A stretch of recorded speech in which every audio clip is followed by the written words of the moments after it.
اور اس مقصد کے لیے 20 یہودی علماء کی ایک جیوری تھی جو مختلف معاملات میں فیصلہ کر کے رومی عہدیداروں کو تجویز پیش کرتی جس کا وہ نفاذ کرتے۔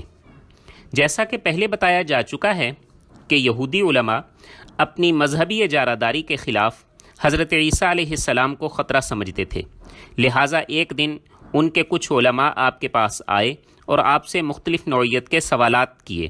مقصد یہ تھا کہ وہ آپ کو اپنے منصوبے کے جال میں پھنسا سکیں اور آپ پر تکفیر کا فتویٰ لگا کر رومی حکومت سے آپ کے خلاف کارروائی کروائی جائے۔ عیسائی روایات کے مطابق آپ یہودی علماء سے کنارہ کش ہو کر زیتون کے باغ میں چلے گئے، جہاں سے آپ کو رومی کارندوں نے گرفتار کر کے اگلے دن یہودی جیوری کے سامنے پیش کیا۔